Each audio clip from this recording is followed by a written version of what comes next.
Buddy, it's me again, Russ Shaw, coming at you with another dash cam session from right here in Seattle, Washington, U.S.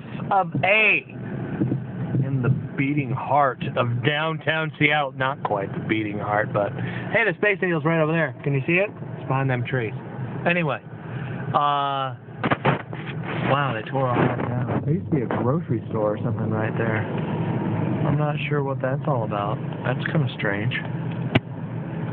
Anyway, wanted to talk about addiction. Why do I do this show?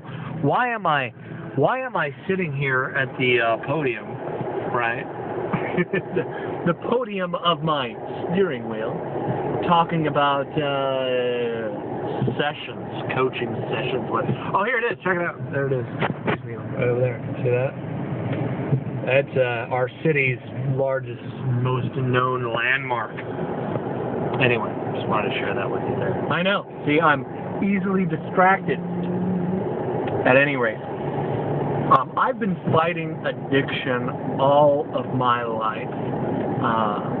Early days, I was a full-blown alcoholic at the age of 15 into 16. Used to steal the folks' booze. Used to get other people to get booze for me. I knew people who were old enough, and they would buy alcohol for me. Hang around liquor stores. You pay a bum enough. You buy him a bottle too, right? So yeah, I was a drunk. I was high in class. I quit high school at the age of 16.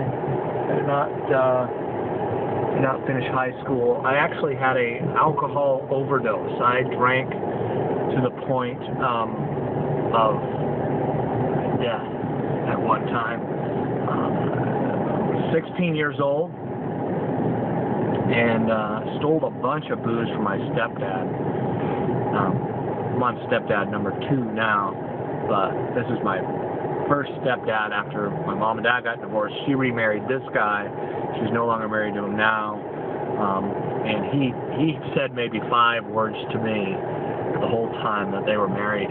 But yeah, so they split up.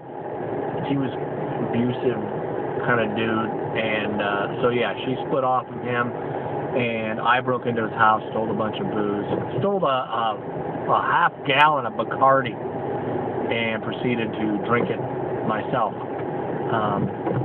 It had some missing out of it. It wasn't a full bottle of Bacardi, but I thought, you know, it'd take me all day, but I bet I could drink it, you know.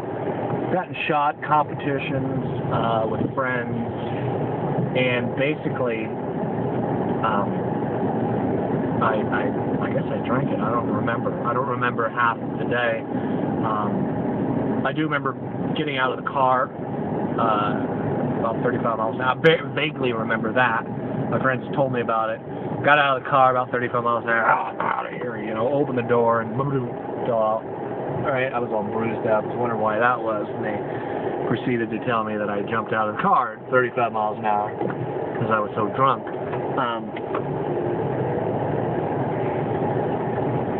They poured me out of the car. I was belligerent, passed out. They poured me out, took me to my house, poured me out of the car. I laid there in the driveway. One of my friends said, we should probably call the police.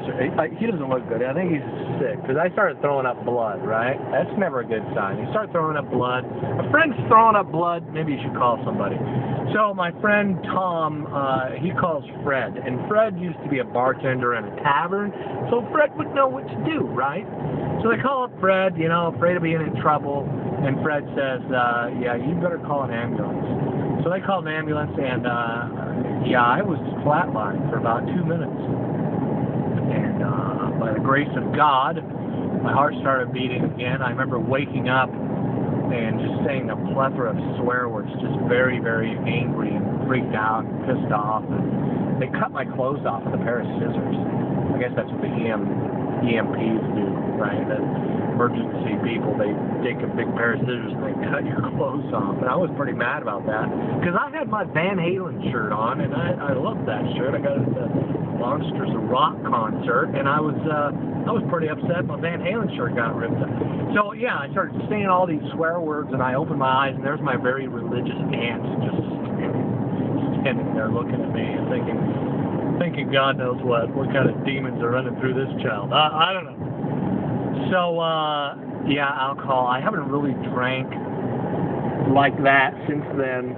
I still drink, right? I haven't bought the whole alcohol. Once an alcoholic, always an alcoholic. If you take one sip of alcohol, son, you're going to be right back there on the wagon getting drunk every day. I don't believe that. I just don't think that's true. You know, depending on your conscience, where you're at, there is deeper levels to this addiction thing than you know. But that's my story with me and alcohol. I just wanted to share that with you. My alcoholism story.